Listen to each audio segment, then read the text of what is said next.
Hello, this is Dreams with Jam. Thanks for joining me today. We're going to be taking a full valley tour. It will be a kind of a long video, but stick with me and I'm sure you'll find some inspiration. If you do like this video, please drop that like at the end. I would really appreciate that. And if you haven't yet or need to check, make sure you've hit that subscribe button and get notified when there is new content. Okay, so like I said, we're going to be doing a full valley tour here. It will be a longer video. I'm not going to talk obviously through the entire video, but I do want to point some things out as they occur. So grab your favorite snack, grab a beverage, and let's enjoy walking through the main valley.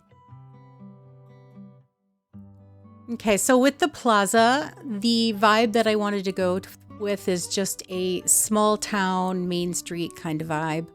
So nothing super fancy, just some potted plants here and there. Just a very relaxed atmosphere. Nothing overtly special about this plaza.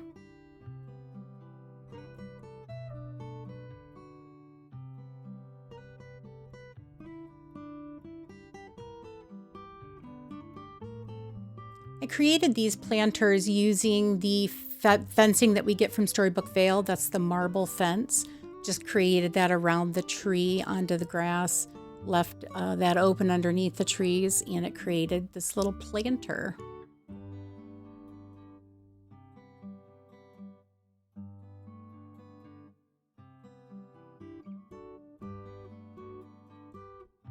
Here we have a little setup for like a birthday party between the confectionery and bakery. And then over here for Oswald, this is a custom rug that I had gotten on a valley visit that was customizable. So I chose those 3 pictures to use in my kind of movie strip. Back around the buildings here in the plaza, I have little seating areas for villagers to kind of hang out in. This is where I'll find, like the holes to dig up and whatnot. I did leave that pretty grassy and open, although I have my flowers by the flower house, so they're all in one place for me. Let's get another look down this main street. Like I said, just a really relaxed, kind of pretty main street. Your plazas don't have to be over the top. You can. That's what I went for with that particular plaza, is just something kind of simple and relaxed. Up here in the forest is all the main characters. So like Goofy, Minnie, Daisy, and Mickey, and Remy is on the other side as well. Here we have Minnie. I've given her all the flowers from the biome. Like I said, I like to try to keep my flowers with this particular build in one spot so I can easily water dried flowers, etc., or pick if I need to. Very natural, very forest still. I wanted to keep the forest feel. Here, one of my favorite spots up here is this bunny sanctuary. I love seeing the little bunnies hopping around with their lettuce and carrots sitting out. They don't go too far, which is nice, so they're always kind of there. And here's just a little hangout spot for Minnie and Daisy. Have their little girly gossip sessions. And yes, I hid Daisy's house behind some fencing. That's exactly what happened.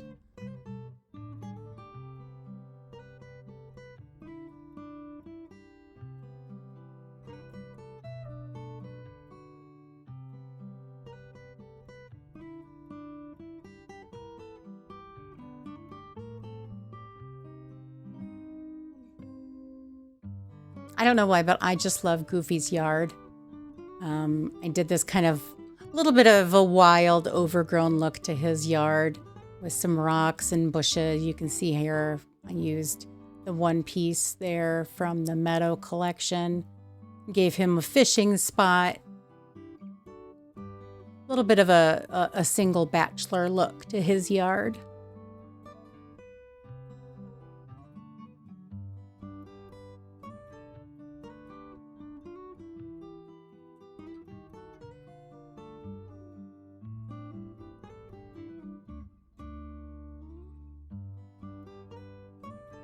Back in here around the barn, I used the vine fencing here to create this. It's kind of like a world market. So this is where I put all the stalls: Aladdin, Tiana, Mulan, Kristoff, and Goofy stalls, kind of all together in this kind of ethnic market. A little bit of this, a little bit of that. Here's Wally's garden attached to the barn as well.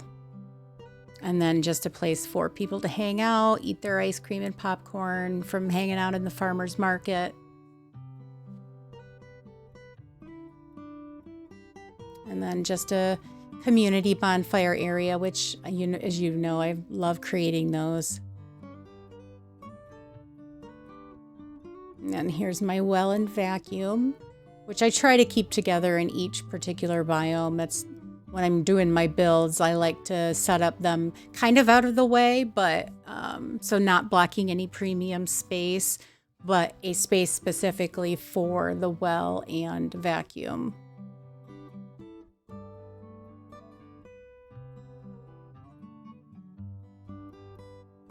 Okay, so across the bridge here we have Remy's restaurant. I wanted to take over a pretty good chunk for his restaurant and home, giving it more of a special moment, fancier restaurant versus, just your average eatery. I wanted to make it fancier. And then back behind is Elsa's yard. I've said it before and I'll say it again, justice for Elsa. We definitely need to get her into the castle for the queen that she is.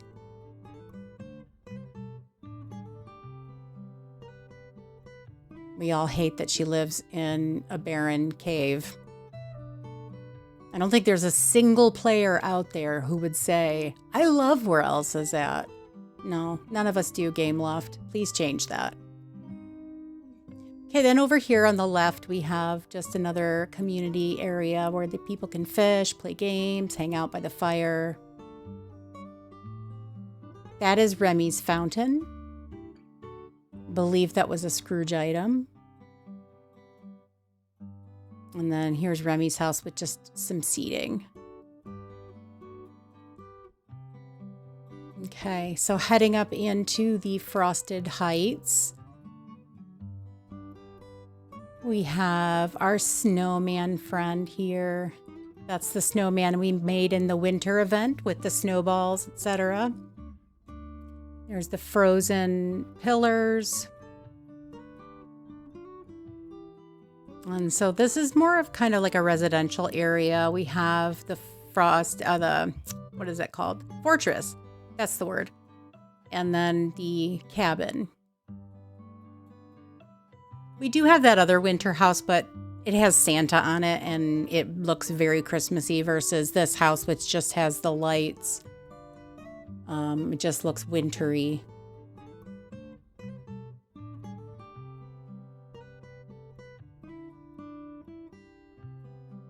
And then on the other side, I went much more royal.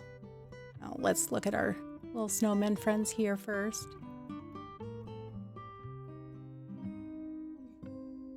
I love the snowmen. They're so cute. Be nice to have more yard ornaments. I'd love to have a pink flamingo in the yard, right? So here we have the castle for Frozen, which of course I had to then put Sven out here with that. There he is, little baby Sven with Kristoff's sleigh. And then over here is the Winter Palace. And they have their own little front yard, seating area, and relaxation. I wish these lights are so cool from the Star Path that we did over the Christmas. They just don't give off much light. They're so pretty, but I think they're prettier during the day, unfortunately. Here's another community area, only I put a cook stove on this one so I could use it when needed. And then the centerpiece of this particular frozen area is this fountain and the 2 gazebos. I really like how this turned out. I find the Frosted Heights to be very challenging to decorate because of the way the bridges, the area itself, the ponds, everything leaves just kind of like these long elongated strips instead of like a square. You know, like you can see here in the forest, we have basically 3 big squares to decorate versus up in the Frosted Heights, it's broken up into like these long rectangles, which makes it a little difficult based on the house skins that we have. Okay, we're gonna change our vibe a little bit and head to the beach.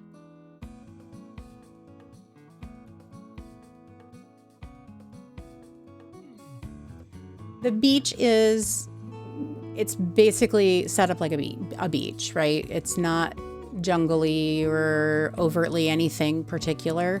I just wanted to make it look like Eric had a palace on the beach. Stitch is here, Moana, and you know, all the shipping kind of that happens with a beach. So I'm concentrating more on that kind of aspect than, like, let's say tourist traffic.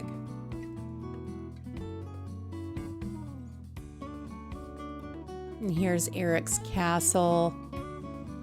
I took full advantage of the fact that you can put an indoor chandelier above a large table. And it looks amazing at night. So I really, really hope they don't fix it. Because we know it's a glitch. And I'm hoping they don't fix it because it looks so cool. Hey, Moana. Hope you're amazing too. Okay. Here's Eric's ship. So again, I'm focusing much more on the business and residential aspect of the beach. And over here is kind of the shipping center, things they might import or export, etc. That's how I kind of wanted this to look.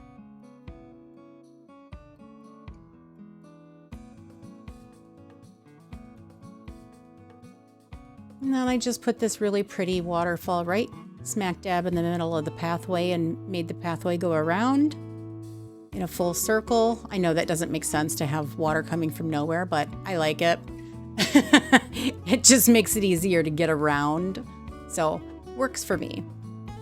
Over there on the island right now is where I have just all the flowers from the beach with some trees in the center. That'll probably change once we get we don't really know, the Skull Rock Peter Pan update late summer. Okay, so then we have, here's Moana's house. Hey, Belle. Just very relaxed, beachy kind of vibe where she hangs out with Pua and Hey. And then here's the shipping center off Donald's boat. We have Goofy's stall where he can do importing and exporting of all his fruits and veg. And then we have Moana's fish boat.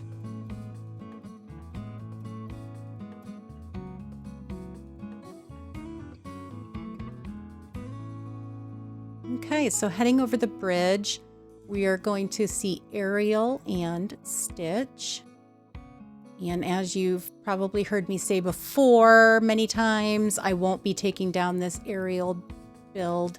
Maybe not, I don't know, maybe forever. I love it. It's one of my first kind of real design kind of builds. I really, really like how it turned out. Here's Eric's statue, searching for Ariel. You can see the centerpiece walking down. And then there she is. And then Stitch is over here in this little nook off the glade.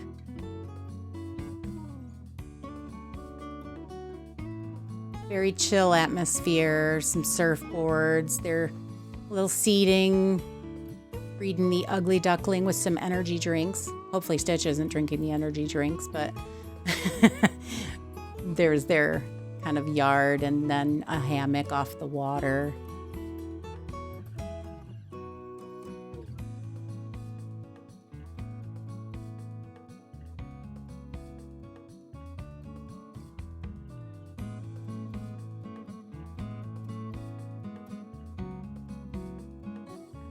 Let's head up into the glade. So the glade is broken up into 3 separate areas. The first area here, when you first walk in, is the college kind of little town. We have the pirates, and then we have Merlin's area, so much more on the magical side.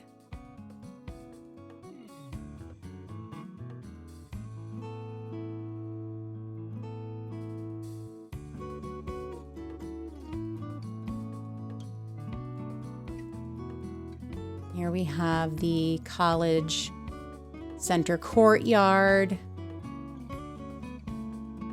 with everything a college student would need: books, coffee, energy drinks, pizza, and boba.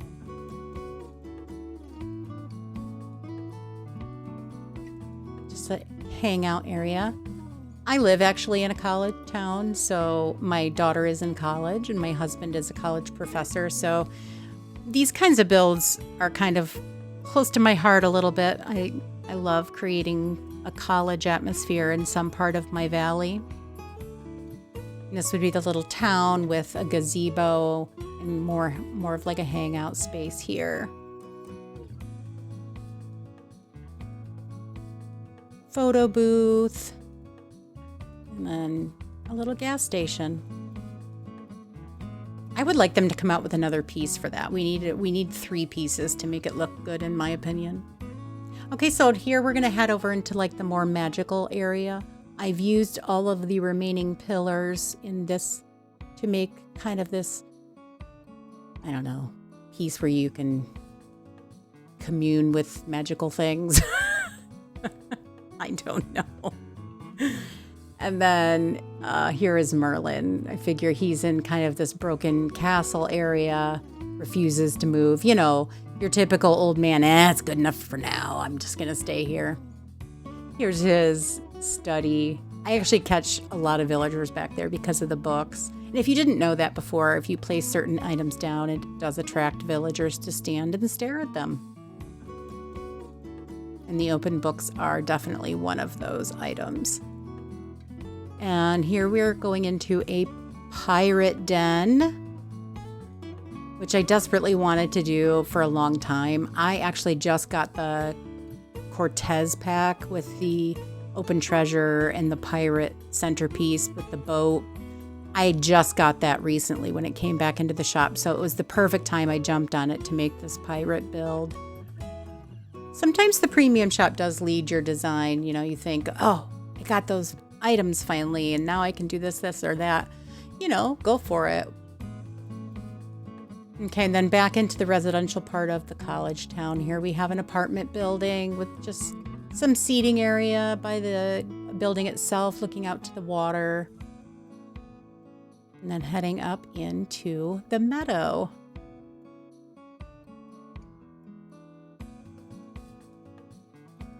Those are arches by the entry building. Those are the Alice in Wonderland topiary kind of entrance. I guess it says Wonderland on it. I just turned it backwards so you couldn't read the letters. Make it look like just a piece going into the college area. And then my meadow is set up to be kind of a Victorian meadow. A lot of natural, a lot of flowers. Here we have, that's the new Monsters house, but it has that Victorian vibe to it. We have a honey station. And if you're wondering what looks like honey there, or like whipped honey, those are applesauce jars.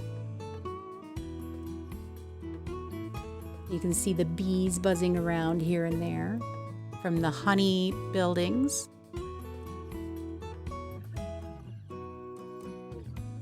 So you can see it's very natural, very kind of unbordered and full. This is my player house currently. This is that brand new house that we just got in the premium shop, this Victorian home. It's called Victorian Mansion. I use that as my house skin to fill out this particular area. If you watched the speed build for this build, you will see that I had used the house skin for the Lady in the Tramp house. So there were 2 houses that looked identical, but because they were not next to each other, you know, it works. So if you didn't buy the blue house in the premium shop and you do have the Lady and the Tramp house, you can double up on those in a Victorian build, and it looks great. This is the LaBeouf Mansion. This is a Princess and the Frog item where her friend Charlotte lives. I wanted this to look very Art Nouveau for the New Orleans vibe.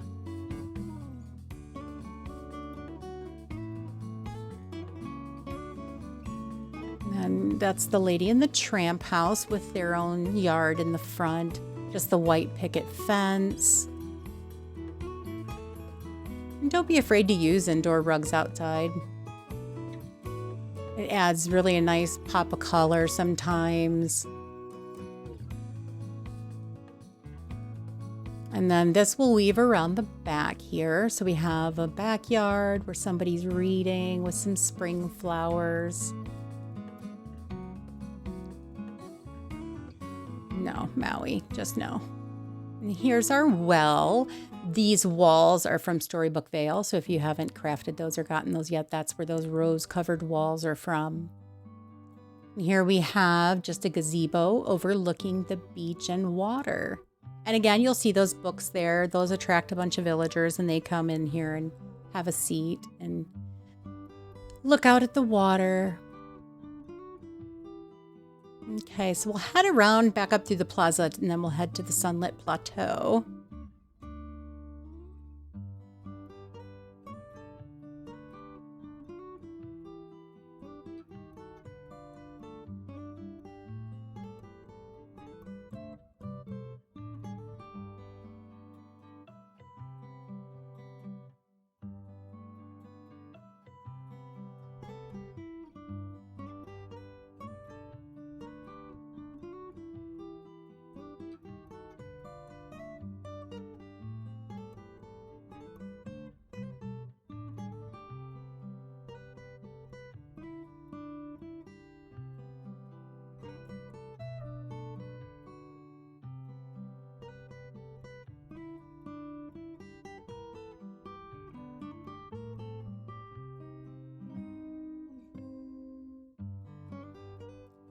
Okay, heading up into the Sunlit Plateau here, I wanted this to look kind of South American.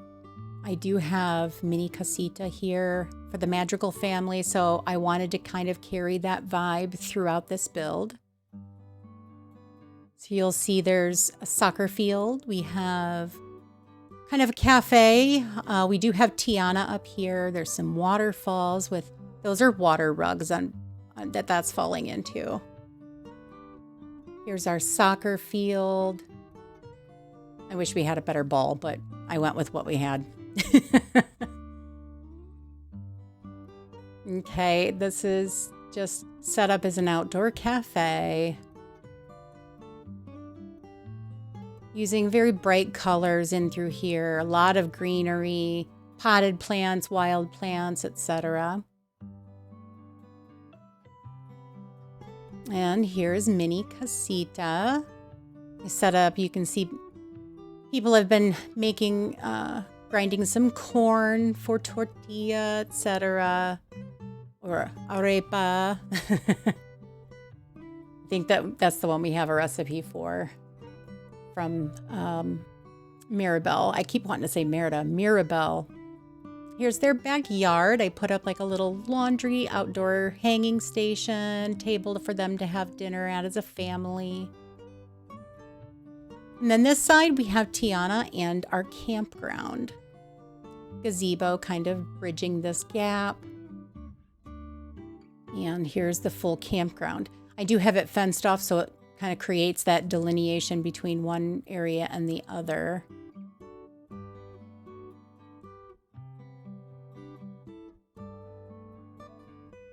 Each particular area is different. Use different colored tents, different styles. Buzz's campground, or camper, campground. Maybe he does run the campground. I don't know. I don't know why he's in a camper to begin with. I didn't see some of the Toy Story movies, so maybe that's a thing. I have to look that up. I'm just not sure. Okay, then heading around to the front of the restaurant. You can see this is much more city looking with the bordered path. And then we have fine desserts and things laid out on the table. Some live music area. And then we'll head up this way past. Here's another look at the backside of the soccer field. Things that you'd find, right? Drinking fountain, bathrooms. Here's Goofy's stall. And I put the veggie truck out here too, just to make it look more of like a really small market. And then we'll head over into what was Scar's area. And I set this up to be kind of jungly Amazon River, think that way. I used path underneath these boards, you can see, so it looks like water flowing underneath the bridge. And then a lot of jungle trees and plants to make it look. The fog changes for me when I walk through there. I think it's like humid and misty. Okay, so the Forgotten Lands, we have a fairy village. Very magical up in here, very pinks, purples, and then the blues. Our cherry trees are up here just to kind of fill in this area.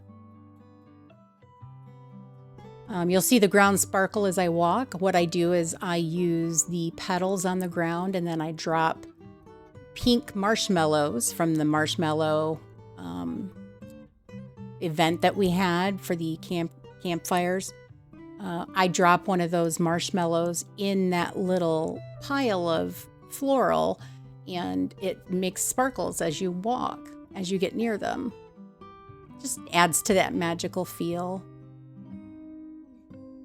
So you can see all the house skins that I've used in through here. We have the Fairy Bloss Home, the Mushroom House, the Leafy Cottage, the Tinkerbell House, and then this Falling Leaf house skin right here to the right.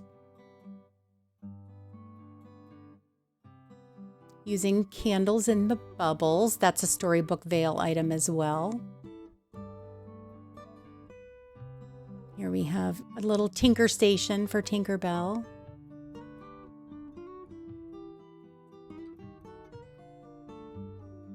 And then you can see I used the Dreamlight trees all throughout this too, so they drop their little magical sparkles too. I just wanted to do something different up in the Forgotten Lands than normal. Okay, so what we're going to do now is I'm going to let you enjoy a tour through the evening here. And then I will meet you back at the end.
Well, I really, really hope that you found some inspiration in this build. Thank you for sticking with me through this longer video. I really, really appreciate that. I redo my valley quite often because I try to make different kinds of builds for all of you to see, challenge myself. I love being creative in Dreamlight Valley. It's kind of my thing and I love it. I hope you do too. If you do, please leave a comment and remember to like and subscribe. Thank you so much for joining me. I super duper appreciate each and every one of you, and keep on dreaming.